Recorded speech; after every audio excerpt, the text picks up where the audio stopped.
Welcome, David. It's lovely to be speaking to you once again, and we're going to be talking to you about a very interesting, slightly controversial subject today, and that is borax. So, David, it's something that people wouldn't expect to use medicinally or as a health product, but could you actually first tell us what is borax for those of us who really aren't that familiar with borax? Sure. Borax is a substance that's mined from the ground, and it's just a salt of boron. And boron is a mineral that we all need in regular quantities, and we get it from our food. Unfortunately, because of the quality of the soil that most food is grown in today, we don't get enough boron. So it's a fact that most people are deficient in boron, just about everybody.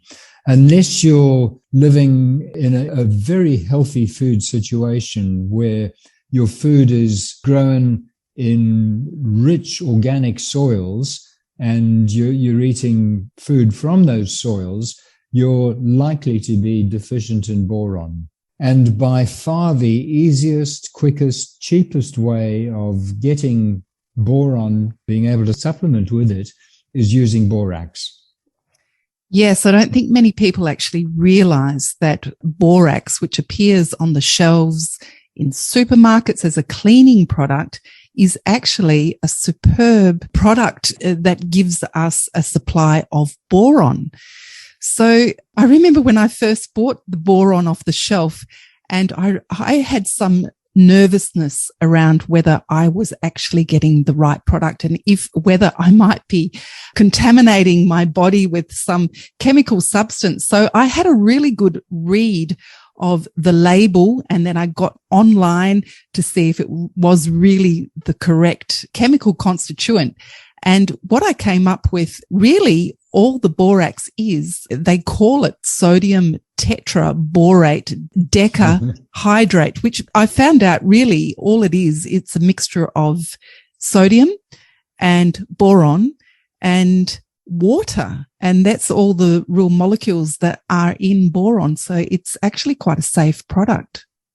Yeah, it is a safe product to use. In fact, borax is the most egregious example of the power of the pharmaceutical companies and how they're abusing that power. So I think just about everybody goes through the same fear and confusion when they buy a container of borax, which by law is only allowed to be sold in the cleaning section of a supermarket.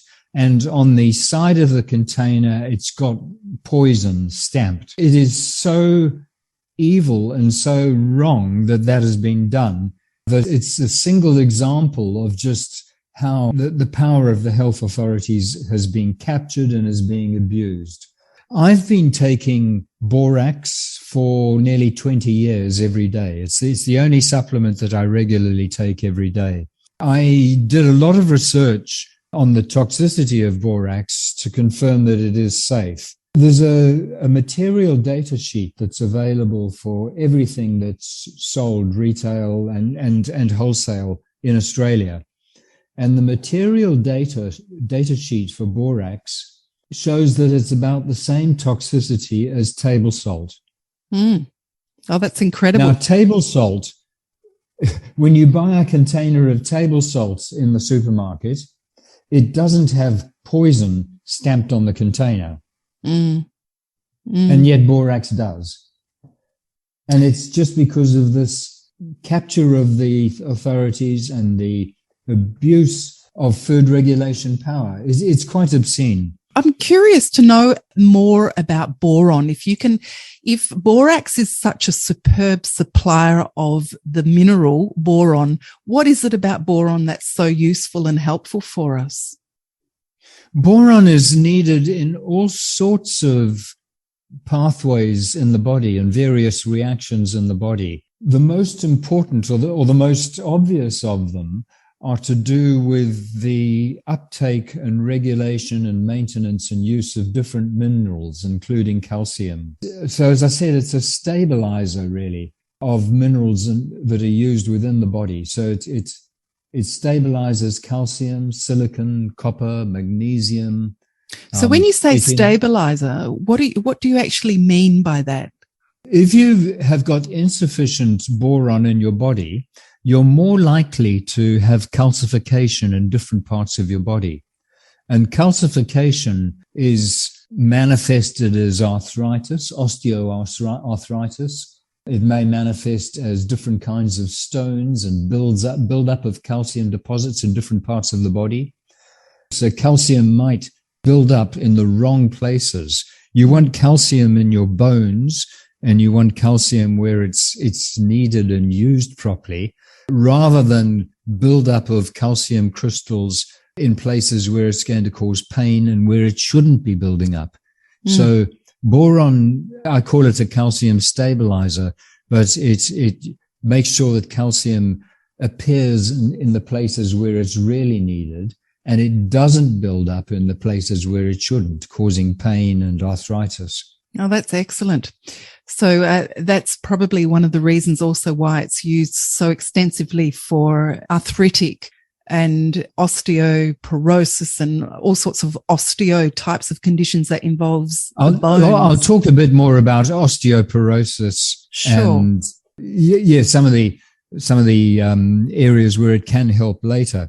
But boron sufficiency normalizes a lot of other minerals in the body, and it helps bones use calcium properly. It's the first and probably one of the most important characteristics that it's got is as a stabilizer, but it also protects you from fluorides. So with fluorine added to our drinking water and fluorides starting to accumulate in the body of people who drink tap water more regularly, having sufficient boron is important, because it acts as an antidote to fluoride toxicity, and it can actually remove fluoride buildup from the body.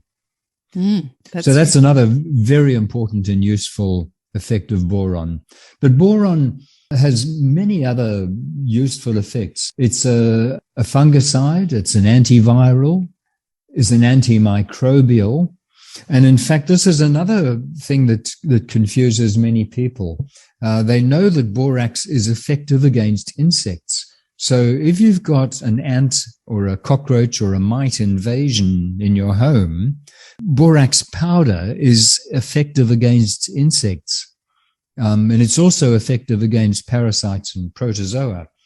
So people think, look, if borax can be used against ant infestations or other insects, how can it be healthy for a human?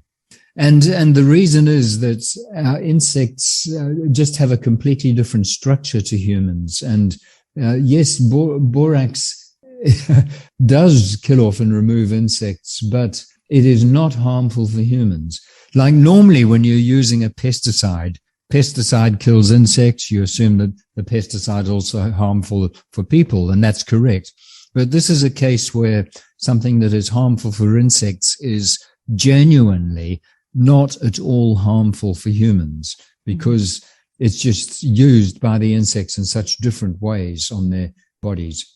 That's so interesting. Yes, I've been taking boron for quite some time too. We'll actually explore how to take boron later in its... You mean borax? Yes, I do. Yeah. I interchange the two words actually very easily, because I consider borax really a form of boron. So I often call it it is, yeah. Boron instead of borax. It's possible to take boron in other forms.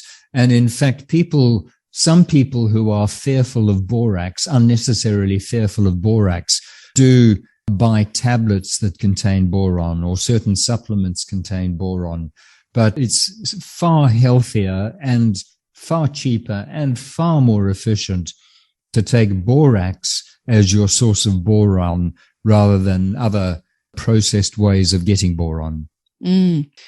Yes, one of the first indications that I read about borax being used for was for candida.